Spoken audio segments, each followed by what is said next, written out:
If you want to continue to follow our adventure, click subscribe. So you don't miss anything, click the bell notification. So I thought I would spend a little time and go through some comments that I've recently received, answer some questions. So recently, and I'm going to start with this one because I think it's key. Recently I was told by an individual that, you know, I really need to stop being so negative in my videos because I need to start giving folks some credit for being able to handle things, and they felt like that I really don't feel like folks can do things well. Well, I don't know. I don't think I'm negative. I've said that many times. I think I'm just trying to tell you my experiences so you know that when you come out here, it's not all peaches and cream. And I've said that many times. I want you to know that we're getting ready to head into a winter in Missouri, and all that provides snow, ice, sub-zero temperatures, and we're going to do it in a camper without a lot of electricity.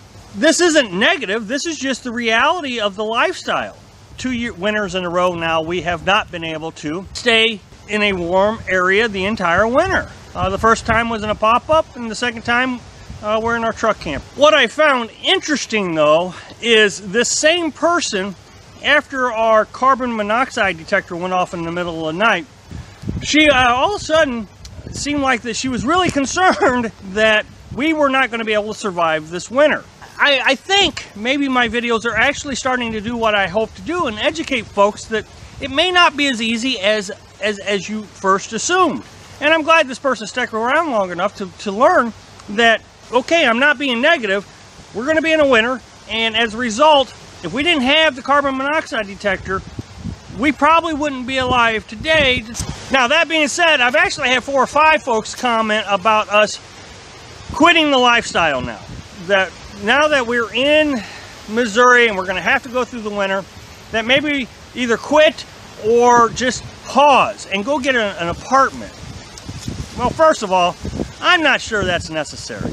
The camper is doing really well, and I think we're going to be okay. That being said, if not, then I will take care of that. But I'm not going to jump the gun and spend a bunch of my emergency fund in an apartment, and then it turned out to be a really mild winter and we don't have to worry about anything.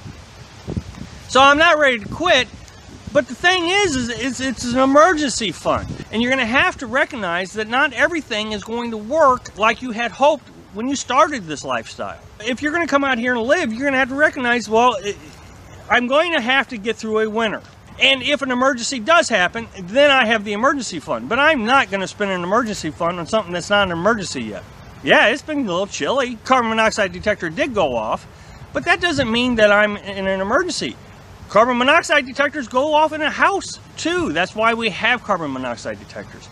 And now that I know that we need to be on high alert with carbon monoxide, we're going to get a second detector. Lots of people suggested that in the comments. Now, there's been a lot of folks, and I've talked about this dozens of times, there's been a lot of folks that tell me different type of heaters that I need to have because the Coleman stove isn't a good heater. Well, I disagree. The Coleman stove is actually a great heater because it's adjustable. The Mr. Heater Portable Buddy, if I recall, was 4,000 BTUs. And sometimes that thing was just way too hot, and that's on low. With this one, I can adjust it way down. And I know I'm not even running 2,500 BTUs. I'm not even running 2,000. I think there's times I'm probably only running about 1,000 BTUs, and it's keeping the camper quite warm. So I'm saving a ton of money in the propane. So if I get a regular heater, Mr. Heater Portable Buddy, or any type of heater, I'm going to be just wasting money because you're always having to turn it on, turn it off, turn it on, turn it off. I'm much happier with it. Now, even with the Mr. Heater Portable Buddy, you had to keep a window open. So there's no difference between the two. Secondly, I don't have the room to put anything else. I think I would actually be less safe with a Mr. Heatable Portable Buddy or any other type of heater because there's just no place to put it. It would be too close to the ceiling, it would be too close to the mattress, it would be too close to the wall. There's just no room. The best place I have for a heater is where the Coleman stove is. And so I'm going to continue to use the Coleman stove because of the flexibility. Not only do I have the ability to turn it way down, I can turn it way up, and I have 2 burners. So I can even turn on a second burner if it gets really cold and I have to have both burners going. So I mean, I just really think this is an excellent heat source, and I'm going to continue to use it. Another thing that some folks don't seem to understand is I cannot have electric appliances. Yes, I could run the generator all night long, but man, the fuel cost to run the generator 24 hours a day would be astronomical. On the low setting on my generator, I can run a gallon of gas in 9 hours. But on the high setting, it's going to take about 3 hours to use the same gas. So every 3 hours, I'm going to be using a gallon of gas if I'm having to run an electric heat source. So electric is not an option. I got to stick with propane. Had a question about the sturdiness of the camper. Somebody said that it looks very flimsy and it's going to blow apart and it's going to be a disaster. Well, first of all, I built it in April. Recognize I have test run it at 70 miles an hour.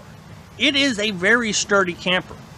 Now, in my opinion, I actually believe that this camper is better built than most RV campers. I've used wood screws and then I stapled, and it has a glue-on skin on the outside. The inside is insulated. So they're saying that they don't know if it's going to actually make it through the winter. Well, I don't understand why it wouldn't make it through the winter. I'm confused by that. It's made it through some very traumatic storms and windstorms and rainstorms, and it hasn't even flinched.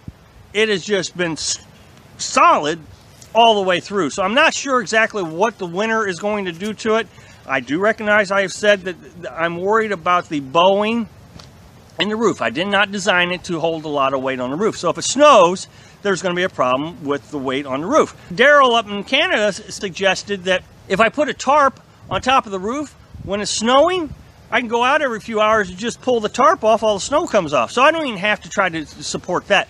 And I think that was a brilliant idea, and that's what I'm going to do. That way I don't have to add any more materials to it. I don't have to do any design changes. It's a simple solution. And that's the thing, is a lot of things that I have problems with, there are actually very simple solutions to. I just got to think of the simple solutions. And so far, we haven't spent any money preparing for winter. Everything we have done has been with what we already have. So thanks for watching. Click like if you like the video, and happy travels.